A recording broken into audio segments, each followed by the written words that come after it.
ಬೆಳ್ತಂಗಡಿ ಸುಮಂತನ ಹತ್ಯೆಯಾಗಿ ಇಲ್ಲಿಗೆ ಹತ್ತತ್ರ ವಾರಗಳ ಮೇಲಿನ ಆಯಿತು. ಇಲ್ಲಿವರೆಗೂ ಅಲ್ಲಿ ಏನು ನಡೆದಿದೆ, ಪೋಸ್ಟ್ ಮಾರ್ಟಮ್ ರಿಪೋರ್ಟ್ನಲ್ಲಿ ಏನಂತ ಬಂತು, ಹಾಗೆ ಯಾರನ್ನೆಲ್ಲ ನಾವು ಆರೋಪಿಯಾಗಿ ಕನ್ಸಿಡರ್ ಮಾಡ್ಬೋದು ಅನ್ನೋದನ್ನು ಈ ಒಂದು ವಿಡಿಯೋದಲ್ಲಿ ನೋಡೋಣ.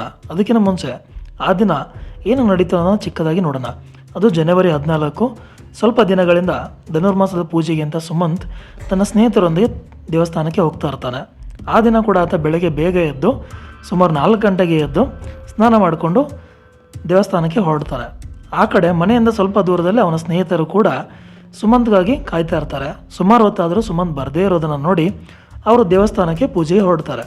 ಅದಾದಮೇಲೆ ಸುಮಂತನ ತಾಯಿಗೆ ಅವನ ಸ್ನೇಹಿತರು ಕಾಲ್ ಮಾಡಿ ಸುಮಂತ್ ಯಾಕೆ ಬಂದಿಲ್ಲ ಅಂತ ಕೇಳಿದಾಗ ಸುಮಂತ್ ಅವರ ತಾಯಿ ಆತ ಆಲ್ರೆಡಿ ಬೆಳಗ್ಗೆ ಎದ್ದು ದೇವಸ್ಥಾನಕ್ಕೆ ಹೋಗಿದ್ದಾನೆ ಅಂತ ಹೇಳ್ತಾರೆ. ಇದಾದಮೇಲೆ ಸುಮಾರು ಹೊತ್ತಾದರೂ ಸುಮಂತ್ ಮನೆಗೆ ಬರದೇ ಇರೋದನ್ನು ನೋಡಿ ಅವನ ತಂದೆ ತಾಯಿ ಆತಂಕಗೊಳಗಾಗಿ ಅವನಿಗಾಗಿ ಹುಡುಕಾಟನ ಶುರು ಮಾಡ್ತಾರೆ. ಬೆಳಗ್ಗೆ ಸುಮಾರು 11:30 ಗಂಟೆಗೆ ಸುಮಂತನ ಶವ ಒಂದು ಬಾವಿಯಲ್ಲಿ ಪತ್ತೆಯಾಗುತ್ತೆ. ಇದಾದಮೇಲೆ ಆತನ ಶವನ ಮರುದಿನ ಅಂದರೆ ಜನವರಿ 15ಕ್ಕೆ ವೆನ್ಲಾಕ್ ಹಾಸ್ಪಿಟಲ್, ಮಂಗಳೂರಿನ ವೆನ್ಲಾಕ್ ಹಾಸ್ಪಿಟ್ಲಿಗೆ ಪೋಸ್ಟ್ ಮಾರ್ಟಮ್ಗೆ ಅಂತ ಕಳಿಸ್ತಾರೆ. ಸೊ ಈಗ ಪೋಸ್ಟ್ ಮಾರ್ಟಮ್ ರಿಪೋರ್ಟಲ್ಲಿ ಏನಂತ ಬಂದಿದೆ ಅನ್ನೋದನ್ನು ನೋಡೋಣ. ಡಾಕ್ಟರ್ಗಳು ದೇಹ ಪರೀಕ್ಷೆ ಮಾಡಿದ ನಂತರ ಅವರಿಗೆ ಕಂಡಿದ್ದು ಮೊದಲಿಗೆ ತಲೆಗೆ ಗಂಭೀರವಾದಂಥ ಗಾಯಗಳು. ಸುಮಂತನ ತಲೆಗೆ 3 ಬಾರಿ ಬಲವಾಗಿ ಹೊಡೆದಿದ್ದಾರೆ. ಇದು ಕೂಡ ಸಾಮಾನ್ಯವಾಗಿ ಬೆದರಿ ಆಗುವಂಥ ಗಾಯದ ಗುರುತಲ್ಲ, ಯಾರೋ ಯಾವುದೋ ಉದ್ದೇಶಪೂರ್ವಕವಾಗಿ ತಲೆಗೆ ಗಟ್ಟಿಯಾಗಿ ಹೊಡೆದಿದ್ದಾರೆ. ಅದು ಕೂಡ ಯಾವುದೋ ಗಟ್ಟಿಯಾದ ವಸ್ತುವಿಂದ ಹೊಡೆದಿದ್ದಾರೆ. ಆ ಕಾಡಲ್ಲಿ ನಡೆದಿರೋ ಒಂದು ಕಾರಣಕ್ಕೆ ನನ್ನ ಪ್ರಕಾರ ಕೇಳೋದಾದರೆ ಯಾವುದೋ ಕಲ್ಲು ಅಥವಾ ಒಂದು ಕಟ್ಟಿಗೆ ಅಥವಾ ಯಾವುದೋ ಒಂದು ರಾಡಿಂದ ಅವನ ತಲೆಗೆ ಹೊಡೆದಿರ್ಬೋದು. ಇನ್ನು ಎರಡನೇದಾಗಿ ಶ್ವಾಸಕೋಶದಲ್ಲಿ ನೀರು, ಸುಮಂತನ ಶ್ವಾಸಕೋಶದಲ್ಲಿ ನೀರು ಕಂಡು ಬಂದಿರೋವಂಥದ್ದು.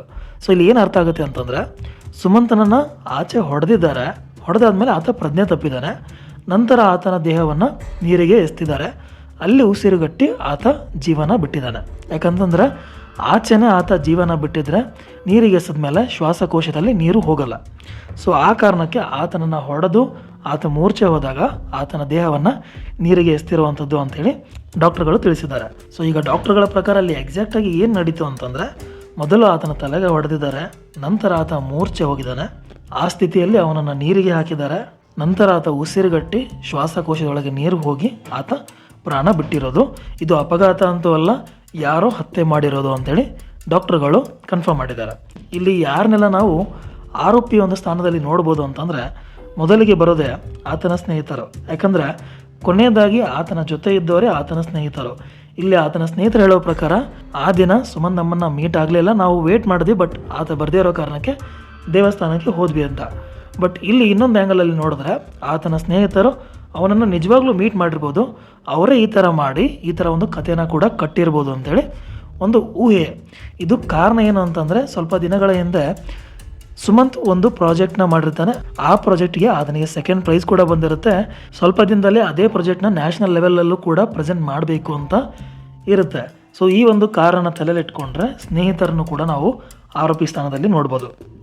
ಇನ್ನು ಇದನ್ನು ಹೊರತುಪಡಿಸಿದ್ರೆ ಊರಿನಲ್ಲಿ ಪರಿಚಿತ ಇರುವಂಥ ಅವನ ವಯಸ್ಸಿನ ಹುಡುಗರು ಕೂಡ ಇರ್ಬೋದು. ಯಾವುದೋ ಒಂದು ಚಿಕ್ಕ ಜಗಳಕ್ಕೆ ಹೇಳೋಕ್ಕಾಗಲ್ಲ, ಇದೆಲ್ಲ ಕೂಡ ತುಂಬಾ ಕಡಿಮೆ ಚಾನ್ಸಸ್ ಇರುವಂಥದ್ದು. ಬಟ್ ಸ್ಟಿಲ್ ನೋಡೋದಾದರೆ ಆತನ ಈ ಇಬ್ಬರನ್ನು ಹೊರತುಪಡಿಸಿ ಬೇರೆ ಸ್ನೇಹಿತರು ಕೂಡ ಈ ಒಂದು ಹತ್ಯೆನ ಮಾಡಿರ್ಬೋದು. ಇನ್ನು ಮೂರನೇದು ನೆರೆಹೊರೆಯವರು, ಅವರ ಮಧ್ಯೆ ಯಾವುದೋ ಒಂದು ಜಗಳ, ಮಿಸ್ಅಂಡರ್ಸ್ಟ್ಯಾಂಡಿಂಗು ಅಥವಾ ಯಾವುದೋ ನಶೆಯಲ್ಲೋ ಆ ಒಂದು ಸಮಯದಲ್ಲಿ ಹೊಡೆದು ನೀರಿಗೆ ಹಾಕಿರ್ಬೋದು. ಇನ್ನು 4ನೇದು ಬಂದರೆ ದರೋಡೆಕೋರರು. ಇದು ಕೂಡ ತುಂಬಾ ಕಮ್ಮಿ ಚಾನ್ಸಸ್ಸು. ಯಾಕಂದರೆ ಆ 15 ವರ್ಷದ ಹುಡುಗನ ದರೋಡೆ ಮಾಡೋಕ್ಕೆ ಯಾವುದೇ ಕಾರಣಗಳು ಇಲ್ಲ ಅನಿಸುತ್ತೆ. ಬಟ್ ನೋಡೋದಾದರೆ ಇದು ಕೂಡ ಒಂದು ಕಾರಣ ಆಗಿರ್ಬೋದು.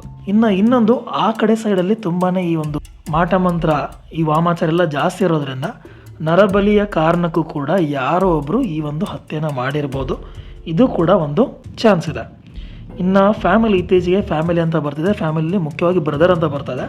ಸೊ ಅವನ ಸಹೋದರ ಕೂಡ ಈ ಒಂದು ಹತ್ಯೆನ ಮಾಡಿರ್ಬೋದು ಅಂತ ಸುಮಾರು ಜನ ಯೂಟ್ಯೂಬಲ್ಲಿ ಹೇಳ್ತಾ ಇದ್ದಾರೆ. ಬಟ್ ಇದು ತುಂಬಾ ಕಮ್ಮಿ. ಸಹೋದರರ ಮಧ್ಯೆ ಹತ್ಯೆ ಮಾಡುವಷ್ಟು ಯಾವುದೇ ಜಗಳಗಳು ಬರಲ್ಲ, ಅದು ಕೂಡ 15 ವಯಸ್ಸಲ್ಲಿ.